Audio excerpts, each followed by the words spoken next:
আসসালামু আলাইকুম everyone, welcome back to my YouTube channel. আজকে আমি আপনাদের সাথে একটা traditional red bridal makeover share করতে যাচ্ছি। তো আজকে আমি যাকে মেকওভার করে দিচ্ছি সে অ্যাকচুয়ালি আমার ফ্রেন্ড হয় এবং মেকওভারটা করা হচ্ছিল ফটোশ্যুটের জন্যই। তো আমি প্রথমেই আই মেকআপ থেকে স্টার্ট করব, যার কারণে আমি ফার্স্টেই ওর ব্রাউজটাকে একটু ফিল আপ করে নিচ্ছি। ব্রাউজটা আমি ফিল আপ করছি আই ম্যাজিকের ডার্ক ব্রাউন কালারের একটা পমেড দিয়ে এবং মিলানির একটা লাইট কনসিলারটা দিয়ে আমি ব্রাউজটাকে ডিফাইন করে নিব, সেই সাথে আই বেসটাও আমি করে নিব।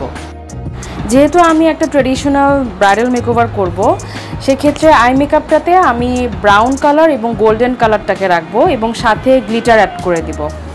আর যেহেতু আমার ফ্রেন্ডের স্কিন টোন হচ্ছে একটু ফেয়ার, যার কারণে আমি ওর স্কিন কালারটাকে ঠিক রেখেই মেকওভারটা করছি।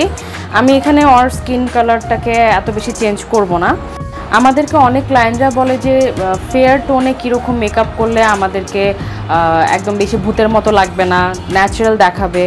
তারা যদি ঠিক এইভাবে যদি মেকআপ করেন তাহলে দেখবেন আপনাদের মেকআপটা অনেক বেশি ফ্ললেস লাগবে, অনেক ন্যাচারাল লাগবে এবং বলে না যে ভূতের মতো লাগবে, সেরকম একদমই লাগবে না, অনেক বেশি সুন্দর লাগবে। তো এখানে আমি কাট ক্রিজ করব। তো যেহেতু কাট ক্রিজ করব, ক্রিজটাকে আমি একটু ডার্ক করে নিচ্ছি একটা ডার্ক ব্রাউন কালারের আইশ্যাডো দিয়ে। আর এই জায়গায় আমি এলেগালের একটা কনসিলার দিয়ে কাট ক্রিজটা করে নিচ্ছি। আমার ফ্রেন্ডটার চোখগুলো অনেক বেশি মানে বড় বড়, বলতে গেলে কিছু চোখ থাকে না যে সাইড দিয়ে অনেক বেশি চওড়া থাকে, তেমনই আমার ফ্রেন্ডটার চোখগুলো অনেক বেশি চওড়া। আইল্যাশটাও ঠিক মতো মানে অ্যাডজাস্ট হচ্ছিল না, আমার অনেক বড় একটা আইল্যাশ লেগেছে এবং আইলাইনার যখন আমি দিয়েছি যার কারণে আইলাইনারটা অনেক বেশি বড় করে টানতে হয়েছে আর কি। তো মাশাআল্লাহ আমার ফ্রেন্ডের চোখ অনেক সুন্দর। তো এখানে আমি একটা ইউ ক্যান বি এর ফ্রুট পাই প্যালেট থেকে একটা গোল্ডেন কালারের আইশ্যাডো অ্যাপ্লাই করেছি ক্রিজে। এরপর আমি সরাসরি মেকআপে চলে যাচ্ছি। যেহেতু ওর একটু ডার্ক সার্কেলের সমস্যা আছে, তো আমি একটু কালার কারেক্টর করে নিয়েছি। আর এখানে আমি বেস করে নিচ্ছি এলেগালের একটা ইলুমিনেটিং ফাউন্ডেশন দিয়ে। আর ওর স্কিন টোনের সাথে ম্যাচ করে আমি ফাউন্ডেশনে একটু পিগমেন্ট মিক্স করেছি। মেকআপের ক্ষেত্রে অনেক সময় অনেক ক্লায়েন্টরা ভয় পেয়ে যায়, তারা ভাবে যে আমরা যে এইভাবে যে ফাউন্ডেশনটা অ্যাপ্লাই করি প্রথমে দেখতে একটু খারাপ দেখায় বা বলে যে অনেক বেশি ফাউন্ডেশন হয়ে গেছে। তবে এটা ব্লেন্ডিংয়ের জন্য আমাদের ফার্স্টে একটু বেশি করে ফাউন্ডেশন দিতে হয়। আর যদি ব্রাইডাল কোনো মেকআপ থাকে সেক্ষেত্রে আমাদের বেসটাকে একটু ভারী করে দিতে হয় এবং পরবর্তীতে কিন্তু ফাউন্ডেশনটা যেহেতু একটু অক্সিডাইজ করবে বা আস্তে আস্তে যখন আপনার স্কিনের সাথে ভালো মতো বসবে তখন দেখবেন এক্স্যাক্টলি আপনার স্কিন টোনের সাথে কিন্তু ম্যাচ হয়ে যায়। তো এখানে আমি মিলানির যে কনসিলারটা দিয়ে আমি আর ব্রাউজটা ডিফাইন করেছিলাম সেটাই আমি ইউজ করেছি। আমি এখানে কনসিলারের কালার আর ফাউন্ডেশনের কালারটা কিন্তু সেম রেখেছি। আর এখানে আমি একটু লিকুইড ব্লাশ দিয়ে নিচ্ছি। আর এটা একটা নন ব্র্যান্ডেড লিকুইড ব্লাশ ছিল, এটা আমি অ্যাকচুয়ালি উল্লেখ করিনি। এই জায়গায় আমি বেকিং করে নিচ্ছি এবং সেই সাথে ওর ফুল মেকআপটাকে আমি ভালোভাবে সেট করে নিচ্ছি। এখন আমি ওর ফেসটা একটু কন্ট্রোল করে নিব রেভলিউশনের রক্সি প্যালেট থেকে। এই প্যালেট থেকে একটা লাইট কালারের কন্ট্রোর কালার আমি নিয়েছি। যেহেতু ওর স্কিন টোনটা অনেক বেশি ফেয়ার, যার কারণে আমি লাইট কালারের কন্ট্রোর করেছি।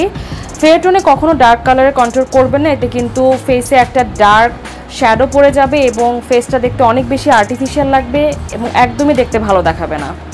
এরপর আমি NYX এর একটা বাবল গাম শেডের ব্লাশ অ্যাপ্লাই করেছি, খুব হালকা করে দিয়েছি যেহেতু আমার ফ্রেন্ডটা পছন্দ করছিল না এত বেশি ব্লাশ। এরপর আমি ওর চোখে আই ম্যাজিকের হোয়াইট কালারের কাজল দিয়েছি এবং সেই সাথে একটা ডার্ক ব্রাউন কালারের আইশ্যাডো দিয়ে ওর লোয়ার ল্যাশ লাইনে হালকা করে ব্লেন্ড করে নিয়েছি। পাউডারগুলোকে ডাস্ট অফ করার পর আমি এখন ওর চোখে আমার সিগনেচার গ্লিটারটা অ্যাপ্লাই করে দিব।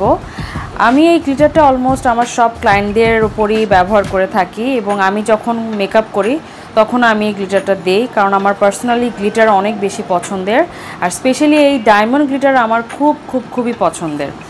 তো এখানে দেখতেই পাচ্ছেন কতটা স্পার্কলি ইফেক্ট দিচ্ছে গ্লিটারগুলো থেকে এবং ওর মেকআপটা দেখেন অনেক বেশি স্মুথ আসছে।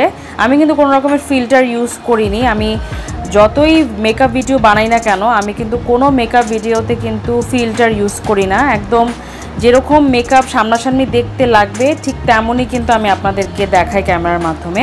এখানে আমি একটু হাইলাইট করে নিলাম এবং হাইলাইটটা কিন্তু আমি একদম স্কিন কালারের মধ্যে রেখেছি।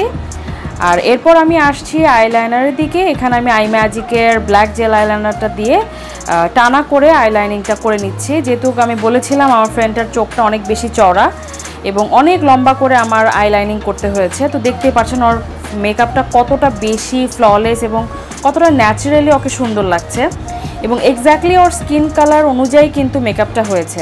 আমি ওকে চেয়েছিলাম একটা রেড লিপস্টিক দিতে, বাট আমার ফ্রেন্ডটা চাচ্ছিল না যে কোনো রেড টাইপের লিপস্টিক দিতে। তো আমি একটু অন্য একটা কালারের লিপস্টিক দিয়েছি, যেটা অ্যাকচুয়ালি রেড না। আর আপনারা যদি আমার কাছে এই মেকওভারের সার্ভিস দিতে চান তাহলে অবশ্যই আমার পেজ দ্য বিউটি ক্যানভাস বাই অপসরি খানে ইনবক্স করবেন। তো আশা করব আমার এই মেকওভার ভিডিওটা আপনাদের পছন্দ হবে। যদি পছন্দ হয়ে থাকে লাইক বাটনে ক্লিক করতে ভুলবেন না এবং আমার এই মন ভিডিও আরও পেতে আমার চ্যানেলটিতে সাবস্ক্রাইব করে দেবেন। আজকের মতো এখানে দেখা হবে পরবর্তী নতুন কোনো ভিডিওতে। সবাই ভালো থাকবেন, সুস্থ থাকবেন। আল্লাহ হাফেজ।